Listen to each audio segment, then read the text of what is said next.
परासरार जिन की खौफनाक कहानी। गांव के किनारे एक घना जंगल था जहां दिन के समय भी सायों का राज रहता था। स्थानीय लोगों के अनुसार उस जंगल में एक परासरार जिन बाबा रहता था जो कई सालों से लोगों को डराता आ रहा था। कहा जाता था कि जो भी रात के समय उस जंगल के पास गया वो कभी वापस नहीं आया। एक दिन अली और उसके दोस्तों ने फैसला किया कि वे इस राज से पर्दा उठाएंगे। अली एक बहादुर नौजवान था जो हर चैलेंज को स्वीकार करने के लिए तैयार रहता था।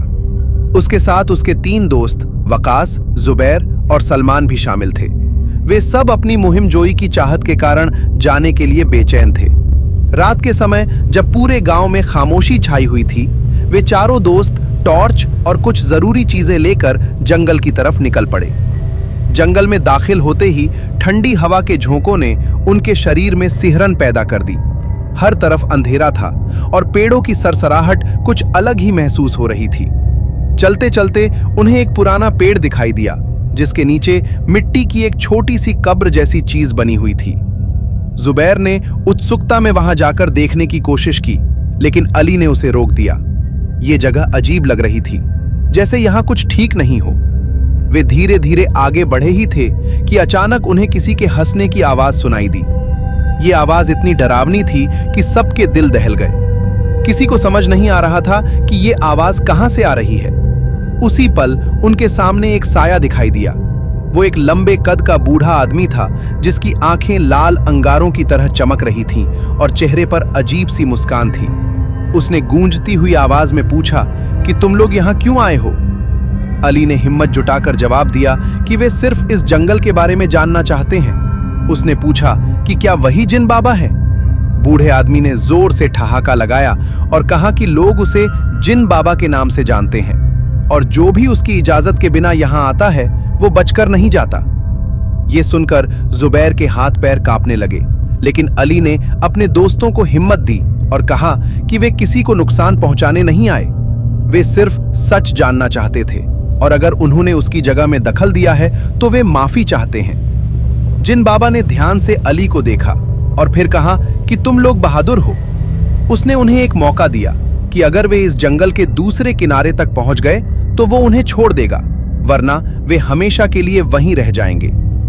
अली और उसके दोस्तों के लिए यह चैलेंज स्वीकार करना ही एकमात्र रास्ता था। उन्होंने दिल में दुआ की और आगे बढ़ना शुरू किया। रास्ता खतरनाक और पेचीदा था। हर तरफ अंधेरा और अजीब आवाजें उनका पीछा कर रही थी। कुछ कदम चलने के बाद उन्हें एक बड़ा पेड़ दिखाई दिया जिसके नीचे एक अजीब सी मूर्ति रखी हुई थी। जुबैर ने डरते हुए कहा कि वे वापस चलें क्योंकि उसे बहुत डर लग रहा था, लेकिन अली ने उसे समझाया कि अगर वे अब हार मान गए तो वे कभी यहां से नहीं निकल पाएंगे। वे लगातार आगे बढ़ते रहे, यहां तक कि उन्हें एक झील दिखाई दी जिसका पानी काला था और उससे धुआं उठ रहा था। उन्हें वो झील पार करनी थी, लेकिन कोई रास्ता दिखाई नहीं दे रहा था। उसी दौरान अली को एक उपाय सूझा। उसने पेड़ की एक मजबूत टहनी का इस्तेमाल किया और उसके सहारे वे सब झील पार करने में सफल हो गए।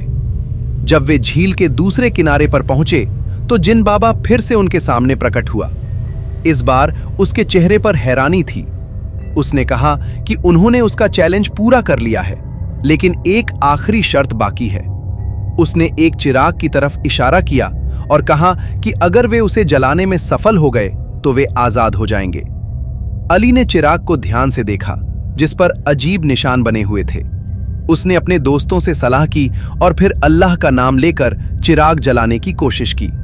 जैसे ही चिराग जला, एक तेज रोशनी फैल गई और जिन बाबा का रूप बदलने लगा। वो धुएं के बादल में बदलकर गायब हो गया।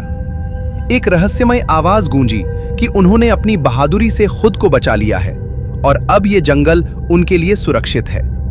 सब कुछ अचानक शांत हो गया। अली और उसके दोस्त एक दूसरे को देखते रहे और फिर जल्दी से जंगल से बाहर निकल आए। गांव पहुंचकर उन्होंने अपनी कहानी सबको सुनाई, लेकिन किसी ने विश्वास नहीं किया। समय के साथ वो जंगल शांत हो गया और जिन बाबा की कहानी एक अफसाना बनकर रह गई। लेकिन अली और उसके दोस्त जानते थे कि उन्होंने जो देखा वो सच था, एक ऐसा डरावना अनुभव जो हमेशा उनके दिल और दिमाग में जिंदा रहेगा।